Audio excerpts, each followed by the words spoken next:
12 जून 1999।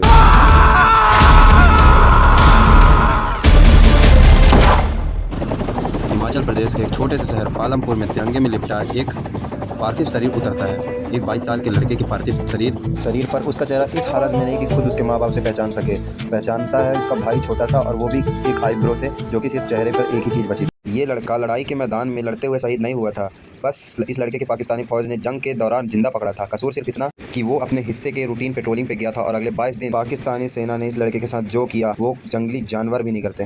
वो सब हड्डियां तोड़ चुके थे, आंखें बाहर निकाल के लटक रही थी यहाँ गालों के ऊपर। जब हमने पूछा साहब ये लाश की हालत कैसी हुई, तो बोला साहब जंगली जानवर है। अबे जंगली जानवर ने नहीं किया, तुम जंगली जानवरों से बदतर हो। जिस लड़के की मैं इतनी देर से बात कर रहा हूँ वो है कैप्टन सौरभ कालिया। सौरभ कालिया की वो कहानी हमें याद रखनी चाहिए। तो मेरे लिए ऑपरेशन विजय जीत की गूंज से पहले सौरभ कालिया की वो चीख भी मुझे सुनाता है।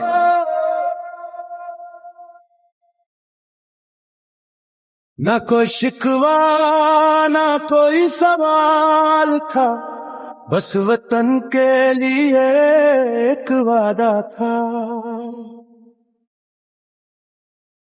माँ की आंखों का वो तारा था, जैसे घर का सबसे प्यारा था। जिस मिट्टी में खेल के बड़ा हुआ, थमती सांसों में भी गुरूर देखकर पाकिस्तान फ्रस्ट्रेट हो गया। उसके कानों में गरम लोहे की सलाखें आर पार कर दी गई, पर्दे फाड़ दिए गए, उसकी आंखें फोड़ी गई और फिर बाहर निकाल ली जैसे आइसक्रीम का स्कूप निकाला जाता है। उसके दांत तोड़े गए, हाथ की हड्डियां तोड़ी गई, पूरे जिस्म को सिगरेट लगा लगा के जलाया गया।